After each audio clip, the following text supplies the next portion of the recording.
Yesterday, the Deputy President William Samoei Ruto and Raila Odinga found themselves at the residence of Raphael, who is the Secretary General of Jubilee Party. And Kenyans are asking themselves a simple question. Was that meeting coincidence or was it planned? Because personally, I don't believe in coincidences in politics. And I've always opined on this platform that in politics, everything is normally well planned and well executed to achieve certain political objectives. So today I want us to look at this meeting of the Deputy President William Samoei Ruto and Raila Odinga right at the residence of Raphael.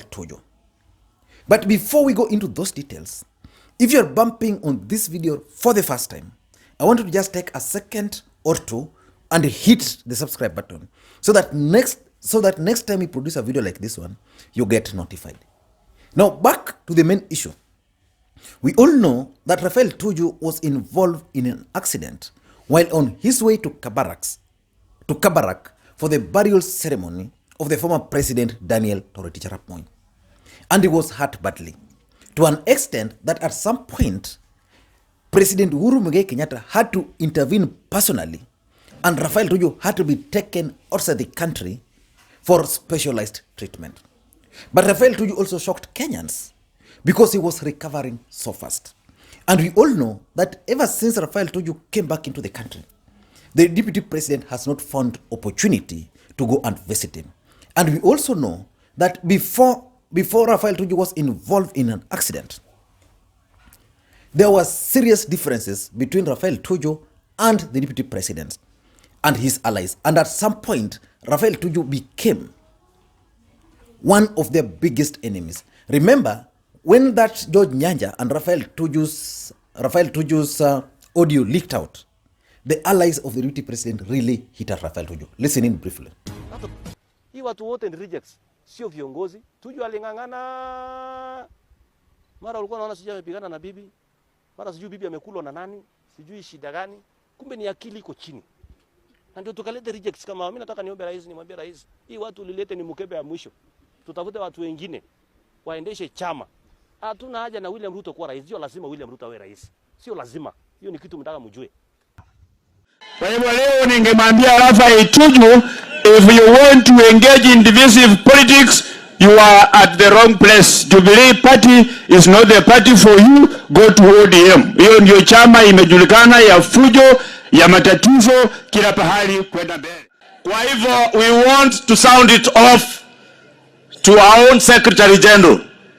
Wacha kutuambia ati ile recording is a forgery. If there is anything that is a forgery, it is you yourself who is a forgery.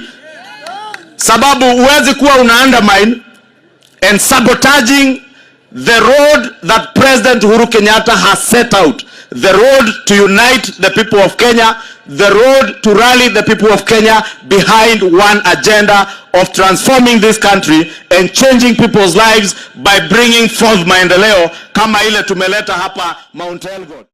It is very unfortunate that the Secretary General ya chama ya Jubilee anaweza kuongea na kupanga jinsi wanaweza kwenda kufufua mambo ya Kiambu kwa mambo ya kanisa. And just before he was involved in an accident, there was also this meeting in Naivasha, of which Raphael contradicted members of parliament, allied to the deputy president. And again, they started attacking Raphael So when Raphael was involved in an accident, certain things also happened. The allies of the DP tried to take control of Jubilee Party. Because remember, Jubilee had promised to conduct their party elections in March. So they wanted to go ahead. The allies of the DP wanted that elections to go ahead despite the fact that Raphael was still in a coma. But now that's not the issue. I want us to look at what really happened yesterday. And I've tried to reach out to several people, and I'm coming only to three theories. I want to explain those three theories before we go into the details of the political implications. And by the way, if you look at those photos, then you'll agree that Raphael Tuju is a true Luopin. He's living to the standard of a Luopin, how Luos should actually live. In fact, Raphael Tuju is not staying, he's living. And is not dwelling. Raphael Tuju is residing. Look at that house. That's the standard. Look at the standard of that house. Now, let us go now to the main issue. I really like that house of Raphael Tuju. If I get money, I can build a house like that. It's nice. Now, back to the main issue. When I heard about this meeting and photos were circulated, and someone very senior around Raila Odinga sent me those photos, I was like, really, what's happening here? And I thought, okay, in politics, you can't rule out anything. Then, 3 theories, because I started calling people to inquire what's happening. 3 theories came up. And for those who don't know, by the way, Raphael Tujus' home, residence, Raphael Tujus' residence and Raila Odinga's residence are just opposite each other. So it means Raphael Tuju can stand on his fence and Raila Odinga on his fence and they talk. So 3 theories came up. And one, I think, is what was reported, that the deputy president purposed to go and see Raphael Tuju. And he crafted a team. And if you monitor the team he crafted, most of them are people who have never attacked Tuju. So in his team, he crafted, brought on board Susan Kihika, Moses Kuria. There was also Kipchumba Murkomen, and some other members of parliament. So they went there. So when they arrived, they found Tuju and the senator for Nairobi, who was already with the Tuju inside the house. So they found them there, and they joined him. And then they just had days, they just laughed, talked politics a bit, the way you can always go meet someone, then you talk. So they talked. So when the deputy president was just about to leave, then Raila Odinga came. So that's the first thing which is reported. And of course, if you look at those photos, if you study the photos closely, you'll realize that William Ruto had a seat next to Raphael Tuju, and the two were in a discussion.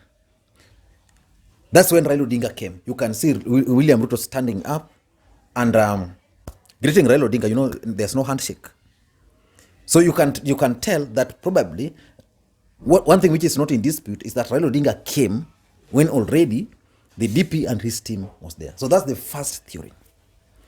The second theory, which is being advanced by the hardcore supporters of Raila Odinga, the hardliners around Raila Odinga who don't want him anywhere near the deputy president. Some of them told me that they are convinced that there is a group of people also around Raila Odinga who are under the peril of the deputy president, because the deputy president has always wanted a photo opportunity with Raila Odinga. So when these guys realized, or they were informed that the DP was going to visit Raphael Tuju, then they convinced Raila Odinga to come to Nairobi. Because remember, Raila was in Mombasa. And of course, he was coming today. So they convinced Raila Odinga to come to Nairobi. So when Raila Odinga landed at the airport, then they drove with Raila Odinga straight to that home. So that's another theory. But it's not justified. Then the third theory, which is very interesting, is that it is claimed that Raphael Tuju and Ruto are not known to be friends. That's a fact. So when William Ruto informed Raphael Tuju that he was coming to visit him, Raphael Tuju didn't have a problem. So he told him to come. But Raphael Tuju took his phone and called Johnson Sakaja, because he didn't want a lot of those discussions, political discussions, in the house. So he called Johnson Sakaja to come. And Johnson Sakaja came, and that's why he was in casual wear. Then he also placed a phone call to Raila Odinga to come. And that's explained why Raila Odinga had to fly using a chopper from Mombasa to Nairobi. And that's why Raila Odinga arrived there. So that the discussions in that room was not going to be about politics in Jubilee. So those are the 3 theories which are being advanced. But from my side, I'm not interested in those theories. I want us to look at the political implications of that meeting, whether it was arranged or whether it was coincidence. Because one thing we must agree is that the intelligence system around President Uhuru Muigai Kenyatta knew about this meeting even before it happened. That's how the system works. Because by the time the DP called Kehika, then he also called Moses Kuria and called Kipchumba Murkomen. Then at that particular moment, it was clear that the intelligence had known that they were going to Tuju. And the moment they converged at a particular moment, the intelligence system also knew that there was a meeting. And even Raila Odinga, if indeed some people convinced him to come, then rest assured that the system is well aware that Raila Odinga was cornered or was forced to come, or Raila Odinga just played politics and attended. So I want us to look at the political implications. Number one, and this is what should worry Raila Odinga, the handshake. We all know that the moment Raila Odinga and Uhuru Kenyatta entered into the handshake, William Ruto has never been a happy man. And we also know that in the recent past, William Ruto has been cornered by President Uhuru Kenyatta. And even as late as yesterday, but one, the photo of the deputy president was removed from State House Facebook page. So basically what's happening is that the State House was comfortable. The president and the system was comfortable because they had Raila Odinga around them. And they were keen on ensuring that the DP is kept very far away near President Uhuru Kenyatta.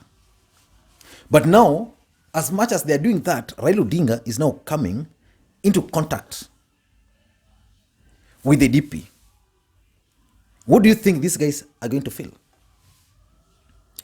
So probably they may not trust Raila Odinga.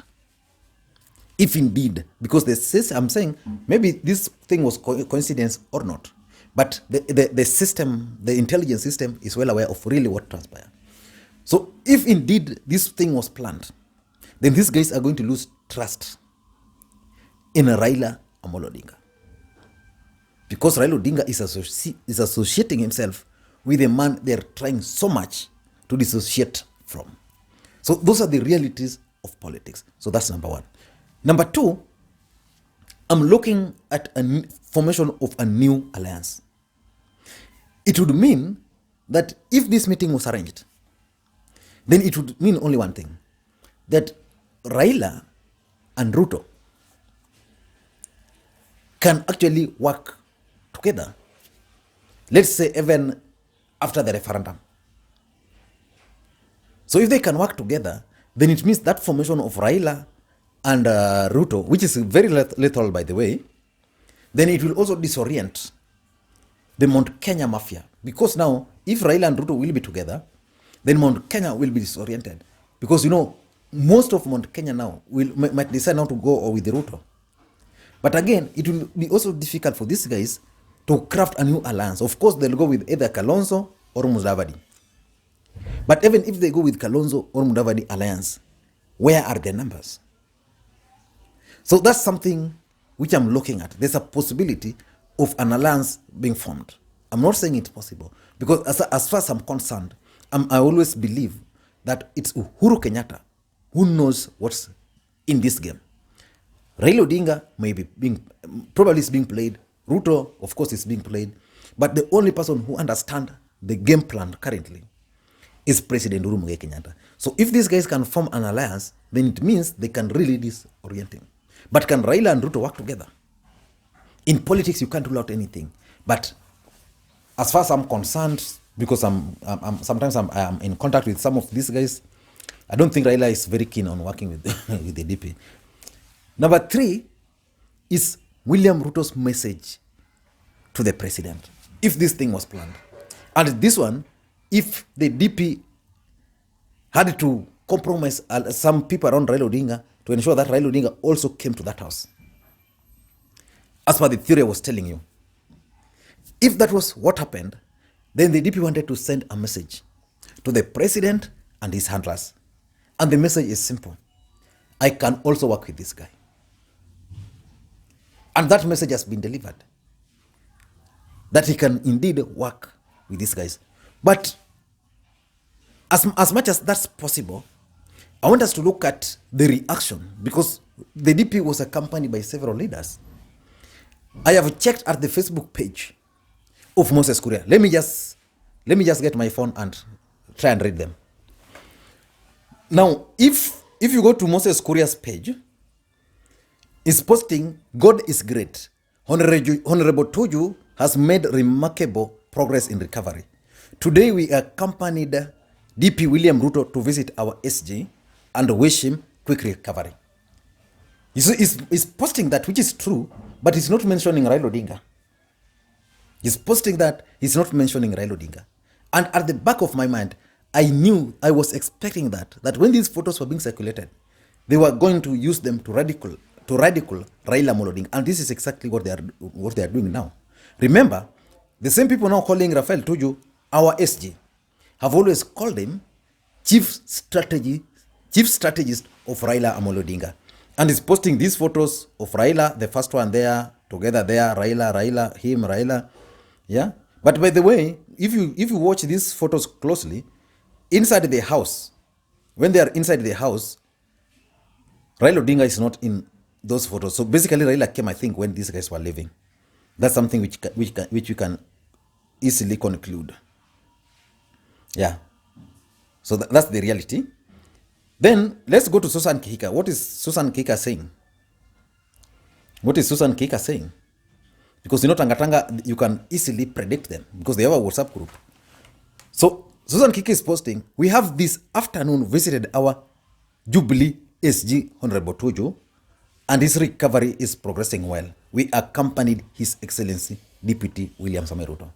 So she's also emphasizing the Deputy President, not mentioning Raila Odinga. And in fact, if you look at Susan Kihika's photos, she started with their own photos, but again, included the ones where Raila Odinga is.